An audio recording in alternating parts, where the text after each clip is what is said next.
You can't be serious. My ex-husband stammered, his face pale. His new wife smirked beside him.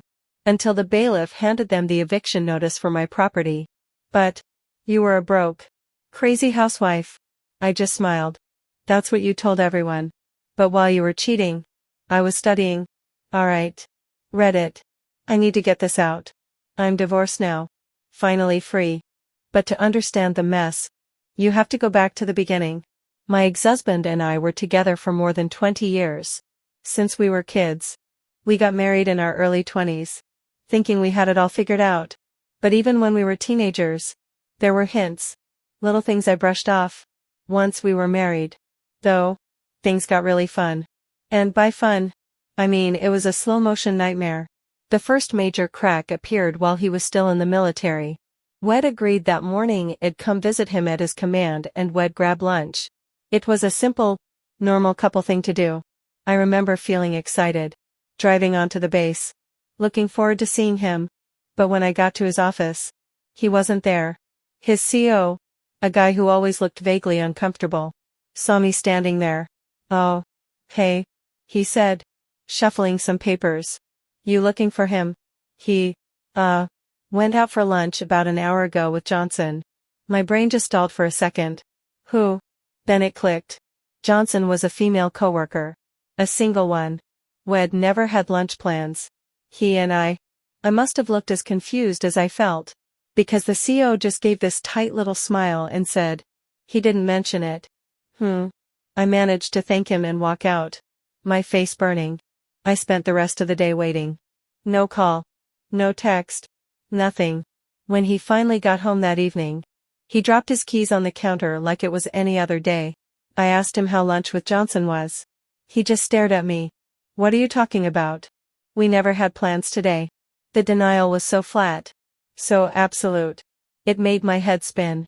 I pushed back, reminding him of our conversation that morning. That's when it came. You're being crazy, he said, his voice dripping with condescension. You're completely overreacting. You must have imagined it. It was my first real taste of his gaslighting. And it was terrifyingly effective. For a moment, I actually questioned my own memory.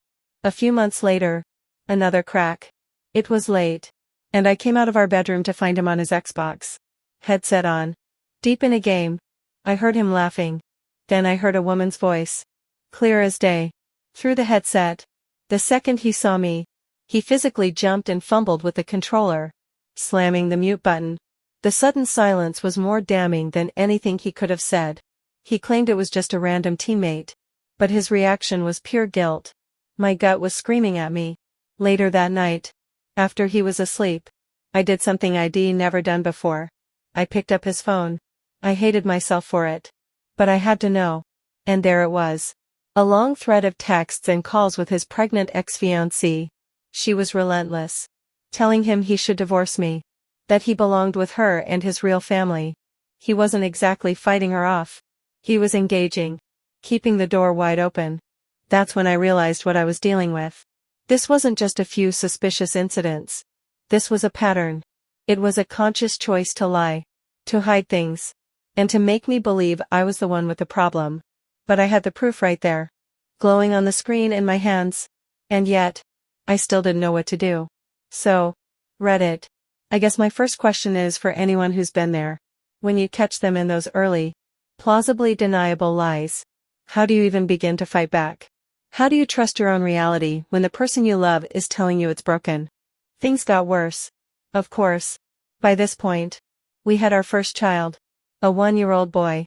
And I was about to get pregnant with our second. This was the time I was at my most vulnerable. My most dependent. And he knew it. It was around then he developed a new habit. Taking our only car and just disappearing. Sometimes it was just for a night. Other times, it would be days. He'd leave with a full tank of gas and a few bucks.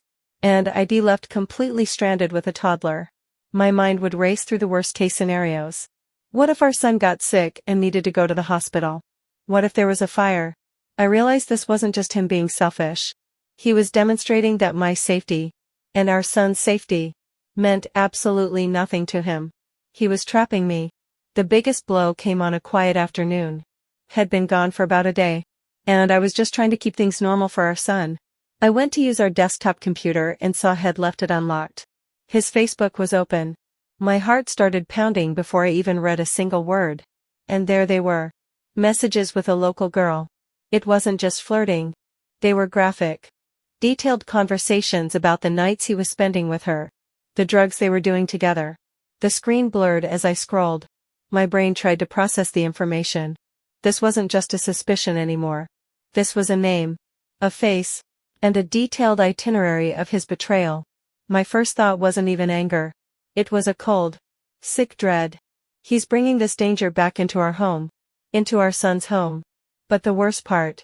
The absolute most monstrous thing he did during that time. It involved my dog. She was a sweet, gentle pit mix I'd had for years. She was my baby before I had babies. One day, after one of his multi-day disappearances, I came home from a walk with my son and she was just gone. Her food bowl was full. Her leash was on its hook. But she wasn't there. I called his phone. Frantic. He answered. Sounding bored. Oh. Yeah. He said casually. I gave her away. I couldn't breathe. You what? To who? Where is she? And then he said it. His voice completely flat. I gave her to that woman. I figured you didn't want her anymore. That was the moment the floor fell out from under me. I looked at the leash on the wall. The toys in the basket. He didn't just give my dog away. He gave the creature I loved to the woman he was sleeping with. And the excuse. It wasn't an excuse. It was a weapon. He was telling me that my feelings didn't matter. That my attachments were worthless. And that he had the power to dispose of anything or anyone I cared about. It was an act of profound, calculated cruelty designed to break me. And it almost worked. So here's my next question for you. Reddit. A lot of people say stay for the kids. I tried to. I thought I was protecting them by keeping a roof over our heads and a father in the house. But at what point does staying for the kids become the very thing that hurts them? When you're living with a monster, are you teaching them resilience? Or are you just teaching them that this kind of treatment is normal? It took me finally kicking him out to learn the absolute ugliest truths. Once he was gone, a strange thing happened. People started talking. Neighbors who had stayed silent for years, probably out of politeness or fear of getting involved, started sharing stories. And each story was another piece of a puzzle I never knew I was solving. The picture it formed was worse than anything I could have imagined. A former neighbor pulled me aside one day while I was getting the mail. She looked hesitant, but determined. She told me about a conversation she'd overheard years ago. It was from the time I was pregnant with our second child and had taken our toddler to visit my mom several states away for a week. A little break before the new baby arrived. According to her, my ex had told our male neighbor that we had split up. That idea left him. And then he proceeded to sleep with that man. My brain couldn't even process it at first. The audacity. While I was pregnant with his child. He wasn't just cheating. He was actively rewriting our reality. Telling people our marriage was already over to justify it. It wasn't about passion or a mistake. It was a cold, calculated campaign of deception. Another neighbor confirmed what I'd long suspected about his disappearances. He told me that whenever I'd leave the house with the kids, even just for groceries, my ex would often walk down the street to a house known in the neighborhood as a drug den. This neighbor had seen him, clear as day, kissing a woman who lived there on her porch. All those nights I was home alone, terrified. He was just a few hundred feet away, living a completely different life. My gut had been right all along. The sickness I felt wasn't paranoia. It was instinct. And here's the part that truly showcases the mind of a narcissist. After all of this, the constant cheating, the drugs, the emotional abuse, he was the one who constantly accused me of being unfaithful. He would check my phone, question my friendships, and create elaborate scenarios where I was sneaking around. To this day, he has told multiple people that he is convinced our second child isn't his. The projection is so breathtakingly complete. It's almost impressive. He unloaded all of his own filth onto me, trying to make me carry the shame for things he was doing.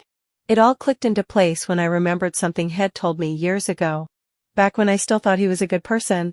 Head puffed out his chest and said it with a smirk. Like it was a special skill he was proud of. I'm really good at lying. Head bragged. I can tell people exactly what they want to hear and make them believe I mean it. At the time, I laughed it off as a weird, arrogant joke. I didn't realize it was the only truly honest thing he ever said to me. It was his mission statement. So, Redditors, here is my advice. If your gut is screaming at you, listen. If someone shows you these kinds of red flags, don't explain them away. Don't make excuses.